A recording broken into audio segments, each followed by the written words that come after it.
So as I have shown before, I am a somewhat big fan of FNAF. However, if I were to just pick one of the games to call my favorite, I would say FNAF 4.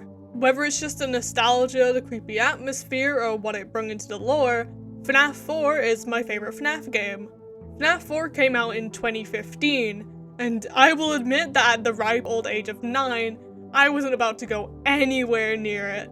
However, I always loved the design of the animatronics and the environment nonetheless, and later in time, after I had become more accustomed to getting the shit scared out of me, I did actually decide to go back and play it, and from that point on, it had been absolutely cemented as my favorite game in the franchise.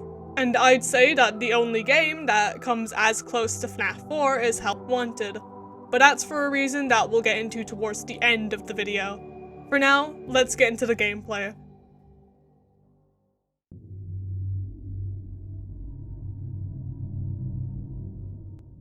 FNAF 4 is unlike the free games that came before it, as there is no security office or even cameras for you to look through.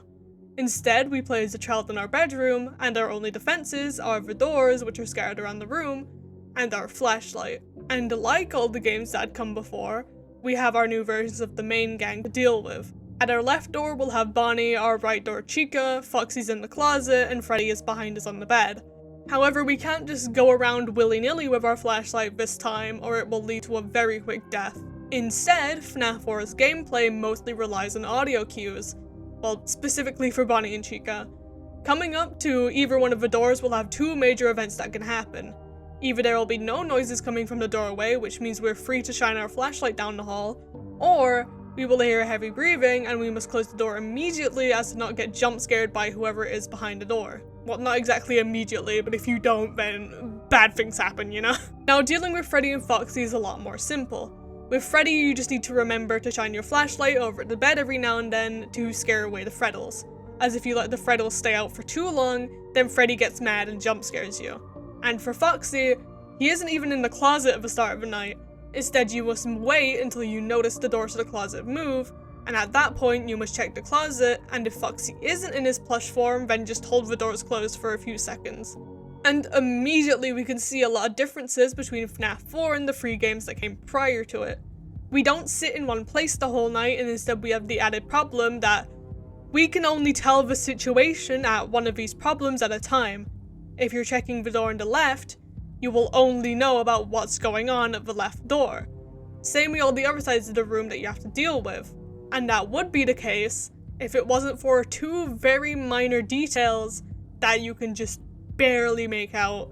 The first of which is, if there's more Freddles on the bed, you will be able to hear the Freddles from any side of the room, but only just barely enough. And the second little detail, which you might not even know what it means until after you've played the game for the first time, is that every now and then throughout the night, your light may begin to flicker. And you've got to listen to that fucking flashlight flicker, because it means you are in danger. And whilst researching for this video, I found two major reasons as to what the flashlight flickering means. It either means that one, you need to go and check up on those Freddles immediately, depending on how much the flashlight is flickering, or it also means that one of the animatronics is in their final stage, and you need to figure out which one it is fast. Obviously correct me in the comments as always, like, research isn't always perfect. But from what I could see, those are like the main two reasons why the flashlight begins to flicker. This new gameplay style, along with the other factors that we'll be talking about later on, is the main reason why as a kid I thought FNAF 4 was the scariest one by far. And from what I've heard from friends and other parts of the community, that is still present today. And it is the only game in which we don't have any kind of camera or security system, and that is why I believe mechanically is what makes FNAF 4 so scary to most people. Although you could also consider the fact that one minor slip up leads to the loudest jump scare that the franchise has to offer. But during FNAF 4, the only thing that we have to rely on is our own senses. Not some high-tech security system designed to keep the animatronics away, just our own eyes and ears. On top of this, it's probably the game with the least amount of possible recovery in the whole series. If you're at a door and flash your light at the wrong time, dead. You let the Freddles get out for just slightly too long, dead. Keep Foxy unattended for too long, dead. FNAF 4 has a consistent gameplay loop of going either clockwise or anti-clockwise around the bedroom, constantly needing to check if something has changed, and at each of those opportunities, one little misclick can cost you the night, which is especially daunting when you take into account another one of the game's mechanics, that being Plush Trap. At the start of a new night, you will get one chance at a section called Fun with Plush Trap. During this segment of the game, we are tasked with once again trusting our ears, as we must stop Plush Trap on the X in front of us. We do so by using our flashlight, as each time we use it, Plush Trap will either fall to the floor or run off screen, slowly getting closer to us. However, don't flash the light too often, as if we run out of time, then that will also cause us to fail the minigame, which of course makes us lose out on being able to get that 2-hour boost on the next night. An easy way of telling when to use the flashlight successfully is that occasionally we'll hear the footsteps of Plush Trap as he moves down the hall. And of course, if we do manage to get Plush Trap on the X, then we do get the boost to 2 AM the next night. However, this is only for the first attempt, and if you die during that night, you will have to do the whole night now starting at 12 AM. We go through this for 4 nights, and all of its gameplay comes to a climax at the game's 5th night, where all of our previous threats are replaced by a new character, Nightmare Fredbear. In this night, we must listen closely to the sounds of Fredbear running from side to side out in the hallway, and once he stops, we must go to the side that he stopped at and hold the door shut. And for the most part, this is what Night 5 consists of. However, there's a chance that Fredbear will laugh, and that means that we need to check either the closet or the bed for him, and depending on where he is, we either flash the light at him or shut the closet door. And on the off chance that he chooses to use a fake laugh, we must decipher this laugh from a real one, or it is very likely that you will just die. However, a good way of telling whether it's a fake laugh or a real laugh is if he decides to laugh and continues running. However, if he does a fake laugh and he stops running, it is a very high chance that you'll just end up dying because of a bad RNG. Which I will say is my one gripe with this game, and it's the RNG can be really bad at times. However, that is a general gripe that I have with a lot of the franchise, and it's something that you just grow accustomed to when playing FNAF games. On top of this, whilst getting footage for the game, I did run into a large amount of bugs. However, only one of them actually prevented me from playing the game, which was kind of nice. One of them was just whenever I shut the closet, I became blind, which it doesn't really cause that much of an issue, but... And once you beat Night 5, you can play an additional 3 nights. Night 6 features the original 4 up until 4 AM, where they are swapped out with Fredbear. Night 7 is the same, but instead with Nightmare, who is cranked up to 20 in their AI. And Night 8, which is the same thing, but everyone but Freddy is on 20 AI. On top of this, there are also some buffs and, well, debuffs for you, which you can add to the night. These include Blind Mode, where the player is blind, Mad Freddy, where Freddy's AI is buffed significantly, Insta Foxy, which is Foxy's in the closet from the start of the night, and All Nightmare, where Nightmare is present for the whole night. There are also other stars that you can get. Yeah, stars, those things that you used to get for FNAF for beating nights. Also, fun fact, FNAF 4 is the game where you can get the most amount of stars, and some of those stars you can get from combining some of those features together from before. At the end of each night, before the Plush Trap segments, we get a quick lore session where we play as the crying child who is counting down the days till their birthday party. Starting before we even begin night 1, we get a small sequence with the crying child in his room. In the corner of the room, we can see the plushies of the main 4 animatronics, except the Foxy head has been ripped off. And as we walk towards the door, we start to hear banging as the crying child collapses, and we see the message, "Tomorrow is another day." This is a message that is repeated at the end of every single one of these sequences, so this is the only time that I'll be bringing it up. After night 1, we see the crying child walk throughout his house, being followed by his Fredbear plush that he just seems to talk to. And after walking into the living room, we are jump scared by his brother wearing a Foxy mask. And for those who don't know who the real identities of these characters are, we'll be going over those at the end. After night 2, we see that the crying child has been left behind at the old Fredbear's family diner. The Fredbear plush urges him to leave, and after we attempt to, we are blocked by an employee wearing a Fredbear suit. Then going the other way, we see the silhouettes of Fredbear and Spring Bonnie, and at this point, we can go back and see a man in purple place a Spring Bonnie head on another worker. Going to the left, however, the person wearing the Fredbear suit blocks the other end of the room, so the child then collapses under a table. In Night Freeze section, we succeed in getting out of the diner and go home, talking to the other kids along the way. Once home, we are once again scared by our brother, this time from under our bed. In Night 4, we are locked in the parts and service room, which may not look as creepy in its pixelated form, but for the kid it is scary enough that he begins to yell for someone to let him out, before collapsing once more. For Night 5, we see the day of the party and one of FNAF's major events. The kid's older brother and his friends choose to torment the child by picking him up and bringing him closer to Fredbear. Eventually, so close that he is inside his mouth, and unfortunately for the kid, his head is clamped down on by Fredbear and causes the bite of 83. Not to be confused with the bite of 87, they are two different events. After this event, we see the brother and his friends become unmoving, most likely in shock after what they have caused.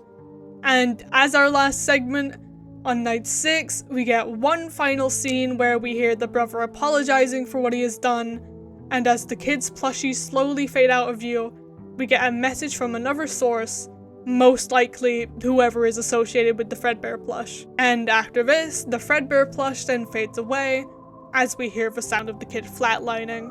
Overall, FNAF 4's gameplay brought a new spin on the franchise, and is one of the main parts that I like about it. It's the first game in the franchise to incorporate different gameplay styles in the same game. We're not just sat in an office the whole time. We view the tragic story of the victim of the bite of 83 and the lead up to it. We have the plush trap sections, and on top of all of this, it gives us extra challenges to complete once we're done with the main game. New challenges which involve more than just a custom AI setting.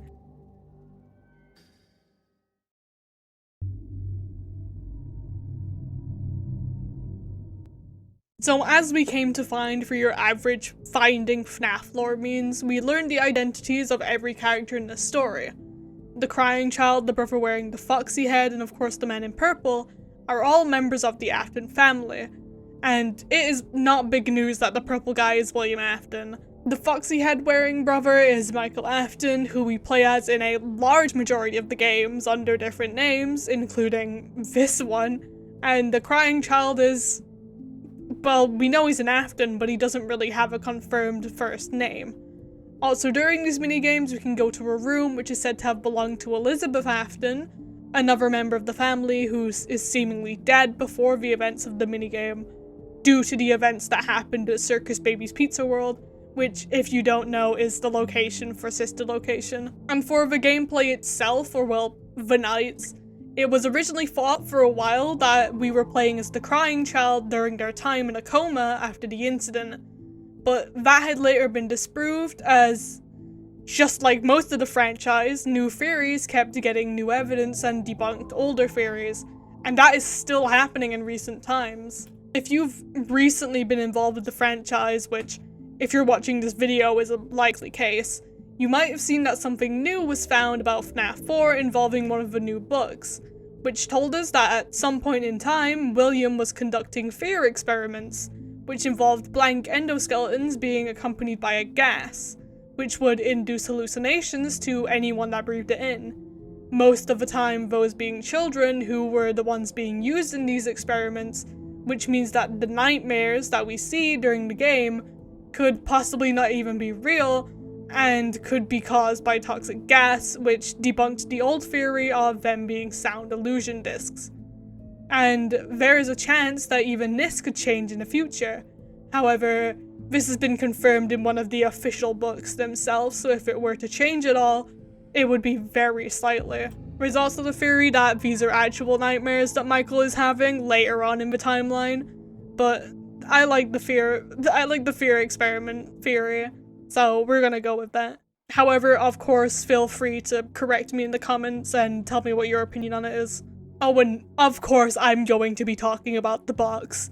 The box is notorious in the franchise, as we have no clue of what is inside. There are many theories as to what could possibly be in the box, but Who knows, we may never find out. Personally, I don't have a clue of what could possibly be in the box, and that just makes me even more intrigued at what could be in there. But so far we have seemingly no hints or evidence at all at what is in the box. So for now, it's just going to remain as one of FNAF's many mysteries. And obviously, being a FNAF game, there is bound to be more lore, but I will say that I am nowhere near as confident in my knowledge as I used to be back in the early era of FNAF. But for right now, these seem to be the main lore points that FNAF 4 brought into the franchise, and it just shows to me that one of the big parts of FNAF that I enjoy is that even these older games are still being updated and advanced upon.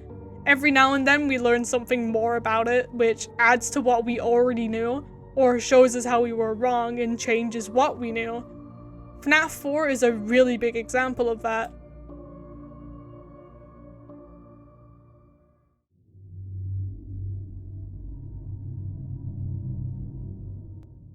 And now moving into something that I can say that I am definitely more confident in, we're moving on to character design. Now I remember a very large part of high school was being called an edgy motherfucker by all my friends for liking all the spooky versions of anything. Like, I mean anything that had some kind of customization or different types of stuff. And this is absolutely no exception for FNAF. The nightmares were always my favorite type of animatronic, are my favorite type of animatronic, and probably forever will be my favorite type of animatronic out of the entire franchise. The nightmares essentially take the horror of FNAF and crank it up by 20, and while I wouldn't say that I'm especially scared of any of the designs on their own, I would still get scared shitless if I saw any of them in the corner of my room at night. One of my favorite parts of any animatronic design is when they're withered and you can just see the endoskeleton from the outside. On top of this, the sharp rows of teeth just look really cool, and of course they have the coolest looking eyes out of any version of the animatronics. And this is amplified, especially in Nightmare's design, where the major part of him that stands out is his big red eyes. And of course the eyes are the same for everyone. They all have these big red eyes, but on Nightmare it just looks especially good because he's basically just a black silhouette. And yes, on top of this, Nightmare is just a palette swap of Fredbear, but it works because playing as Michael, it's only obvious that the big thing that would be tormenting him would be the image of Fredbear, because that is what caused the death of his brother by his hands. The image of Fredbear would be frightening for Michael especially, and therefore deserves the role of being the nightmare itself. And another example of the nightmares being connected to Michael in design is Foxy. Michael used the Foxy mask to torment his brother by jumping out at him when he least expected it. Nightmare Foxy does the same to us, mirroring his behavior. Little things like that is why the nightmares are my favorite design in the franchise. They look twisted and especially made for Michael, which just adds to the nightmarish theme, and the idea that the thing which he wants to use to torment his brother is now tormenting him. Things which he used to see on a daily basis, even down to Plushtrap, which we see as a real toy in the Night Free minigame, is just a really creepy concept, and I just really love the physical design of the nightmares.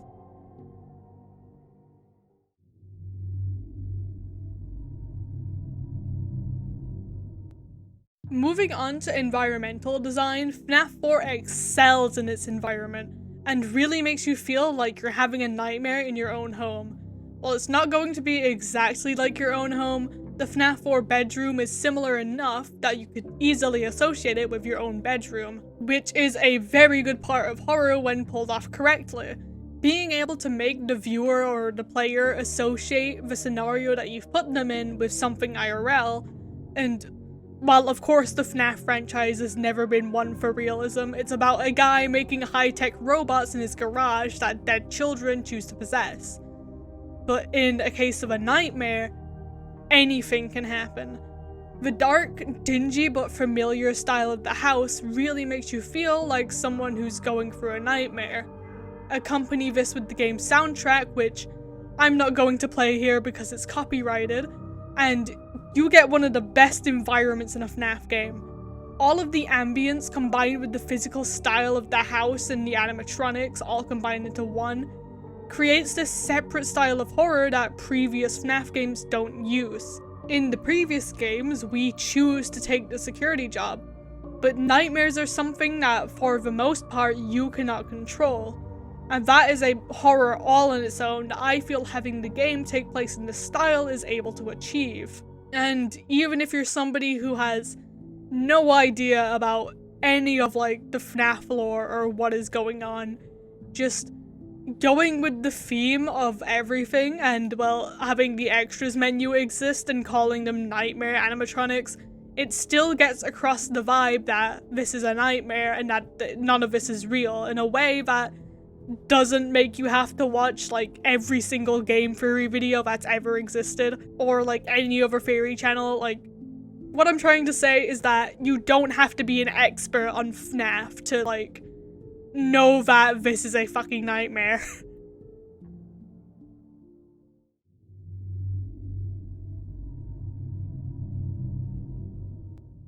And for my last segment on the game, we have its Halloween DLC, which doesn't change much gameplay-wise, but the actual designs for the animatronics themselves change. Chica and Bonnie get this cool jack-o'-lantern variant, Foxy is swapped out with Mangle, Plushtrap is replaced by Balloon Boy, and Nightmare is swapped in for Nightmarion. Yeah, for some reason Freddy doesn't really get a change at all, but you know, it can't all be perfect. However, the main reason that I want to talk about the DLC is because without this DLC for FNAF 4, we possibly wouldn't have had any of the other ones.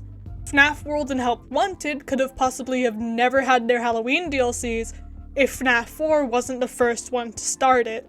And while, yeah, there's a chance that it still would have happened anyway, especially with Help Wanted, I'd still like to think that FNAF 4's DLC is the reason that we got the other ones, as both of those other DLCs introduced two of my favorite parts of the entire franchise, and they possibly wouldn't have existed without FNAF 4. And just a little bit of credit for the actual DLC itself, it is a really cool feature, and they even put it down to, like, Chica's cupcake gets turned into a pumpkin.